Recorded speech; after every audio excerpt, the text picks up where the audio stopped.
Well, what's up guys, this is Daniel from Arms Family Homestead. Hey, in today's video I want to talk to you a little bit about fire and controlled burns or prescribed fire, whatever you want to call it. So when I posted the video the other day, you know that one where the big hairy Sasquatch creature ran through the woods?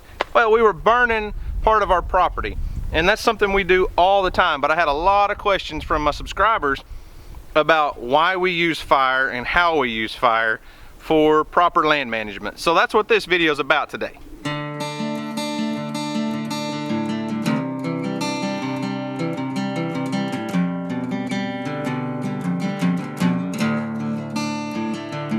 So I've used fire to help maintain my property for several years, and there's lots of reasons, but the first one is Oklahoma is plagued with eastern red cedar trees. They're everywhere. Matter of fact, I'll show you. See those green evergreen trees in there? Those are eastern red cedar trees, and they are everywhere in Oklahoma. A lot of states are plagued with them, and we use fire to control them when they're small. Once they get big like that, it's hard to really control them very well because the fire will just burn the bottom few limbs, unless it's super dry, and then it's too dangerous to burn. So we use them to control eastern red cedar and things like greenbriers and such. You can see behind me, and on this side, I didn't burn a whole lot of this year. It got a little green on me, but you can see how nice and clear and opened up it is in these trees. And directly across my driveway is my neighbor's property. So you can see the difference. See how thick it is over there versus over here? And there's two reasons for that. First off is fire. I burn this almost every year around my driveway, between my driveway and the house. And the second is goats. My goats graze that a lot. After it burns off, once we get a rain, everything will green up nice and green really fast. But over here, fire hasn't been used as much, and you can tell a huge difference. So we use fire and goats to help maintain our property because almost all of my property is wooded like this, and fire is a good way to control it. So be sure to stick around to the end of this video. I showed a little sneak preview the other day when we were burning our pond dam, and I'll talk more in depth about that at the end of this video. But let's go over some equipment that I use. So the other day in the video I showed you my four-wheeler with the sprayer. It's actually a 25-gallon sprayer, not a 40-gallon sprayer.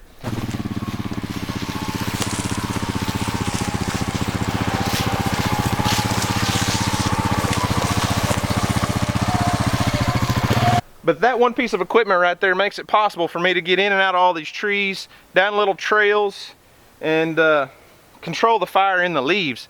That little, it's like a 2-gallon per minute electric pump that pushes the water through that little sprayer. It works phenomenally. Another piece of equipment that I've talked about before on my channel is called a council rake. You see that? It's got teeth just like on an old style hay cutter. But that rake right there does an unbelievably good job of coming in here and pulling leaves back. Well, get down where you can see, pulling leaves back, and if you need to stop the fire, you can get ahead of it and kind of pull the leaves back so the fire will stop. You can make a fire line with this. Now I did a complete video, a whole video completely dedicated to this one tool, and I'll leave a card to that video up there. I'm not going to go into great depth in this video about it, but if you're going to do much burning in leaves, this thing is awesome. Now the next tool is something that you may not have thought of for using to control fire, open up fire lines. I'll talk more about fire lines in just a minute. But in leaves or small grass, you can fight more fire with this one tool than anything I've ever seen. And that is a gas-powered leaf blower. A leaf blower, think about it. If you got a fire running through the woods that's just in leaves, and you can get right next to that fire as it's burning and blow all the burning leaves into the black, and it works perfect. It works great in leaves and short grass. Now obviously tall grass is not gonna work because you're just gonna fan the flames. But this right here is heaven in your hands when you're fighting fire. So there you go, my four-wheeler with the sprayer on the back, the council rake, and the leaf blower are some awesome tools that I wouldn't do these controlled burns without. Now obviously you want to take precautions and wear like good leather boots, and it's a good idea to have leather gloves on, maybe long sleeves. If you're not comfortable around the smoke, maybe a little protective mask. You know, I don't really wear a mask all the time, but that's okay. I probably should, but I don't.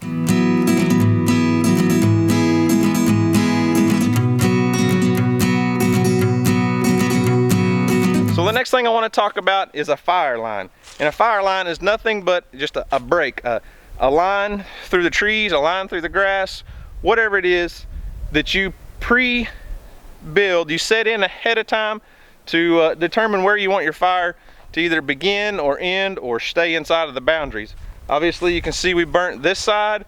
The creek down there is kind of a natural fire line, so I've got a creek that runs the property back there. This fire could not cross that creek. It's about 30 feet wide. You've seen my creek before. And then on this side, we haven't burned. I didn't burn this, but here's a good example of a fire line. It's actually just a four-wheeler trail, but I keep all the leaves blown off of it.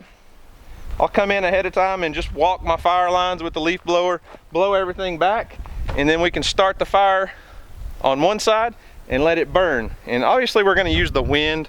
So if the wind, depending on the wind conditions, we try to burn, you know, when it's less than 10-mile-an-hour wind, just for safety purposes, because we don't want it to just blow away and get away from us really fast.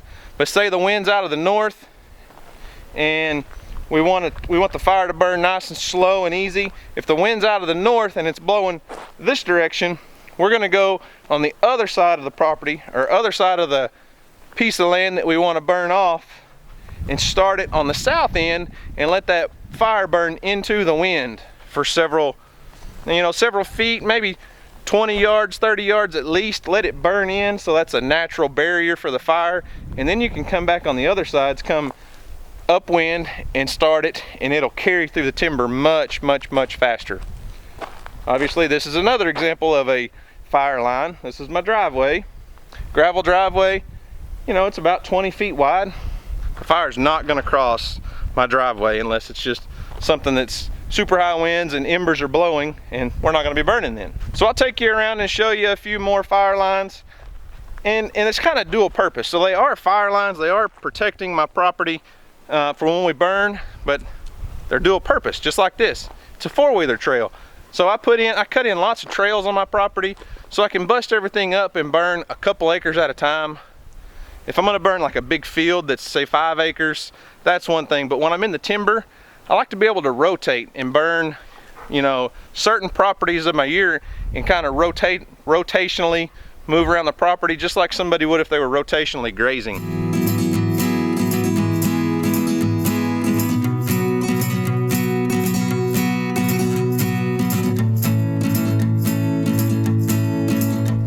So this is the north side of my property. Big power line goes through here, property line. That big field across there is my neighbor's. So there's a little strip of opening through here that the power company comes in and kind of maintains, kind of makes it like a big field area where we hunt a lot. But back, you know, inside the interior of my property, like I said, is mostly brush. But here's an example, another example of a fire line. So I cut this, had a friend of mine come out here several years ago with a dozer and help me basically just kind of cut a trail that runs my back property line. So the fence is over there. We're, you know, 10, 15, 20 yards inside my property. We cut this road down through here, and you can kind of see all I have to do is just once or twice a year I can bring my riding lawnmower in here and kind of keep everything trimmed up and use my leaf blower, blow the leaves back from side to side, and it gives me a perfect fire line where I can control the fire on my side of the property, and I don't have to worry about it getting over here on my neighbor who doesn't prefer to burn. He's got a lot of cows, and a lot of times this is, you know, 2 foot tall in dead grass the time of the year when I'm burning. So we want to protect, we use the fire line to protect my neighbor's property from accidentally burning.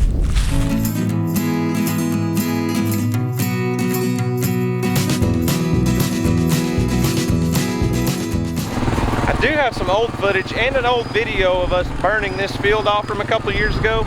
If I can find some of those clips, I'll add them into this. But if not, I'll leave an iCard up there and you guys can check out that video. It's kind of a short burn, old video, but might get some good information out of it. There's the turkeys.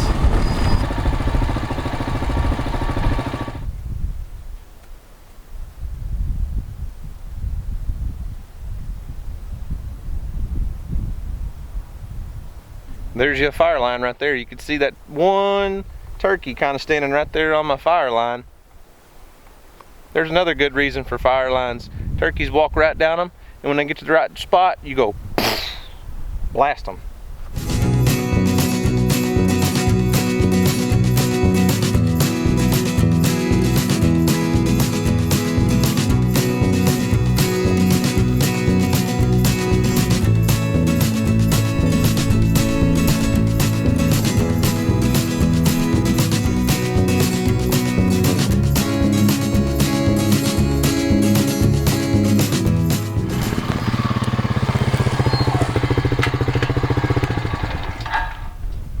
Guys, I hope this clears up a little bit of the confusion. I know some people don't understand why we use fire to control things on our property, and that's okay. But as you can see in this video, you know, we saw deer. You guys may not have got to see the deer. Turkeys, that armadillo, ducks on the pond. It's all about property maintenance and taking care of the land and trying to leave it better than what it was when we found it.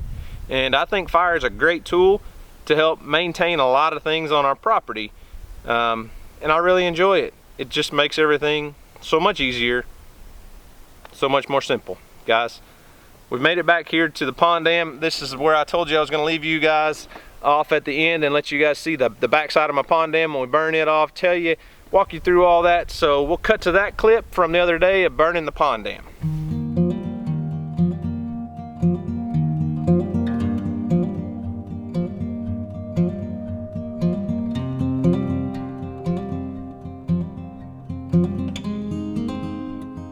This is by far the most fun controlled burn I do every year. Get out at the bottom of the pond dam and let it burn up the hill. You talk about burning fast. Check that out. That is awesome. Woo! It's getting warm too. Check it out.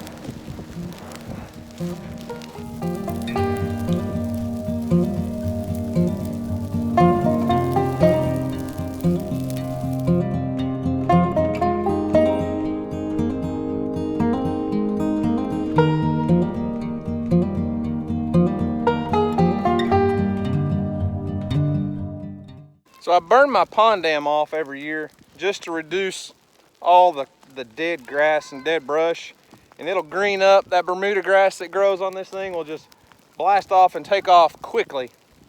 But it keeps all the trees and shrubs and things from growing up on the backside of my pond dam. So one thing you don't want is a lot of trees on either side of your pond dam, because those roots will dig down in there and they'll bust open the pond dam and it'll start to leak over time. So I use fire to control the trees and shrubs on my pond dam.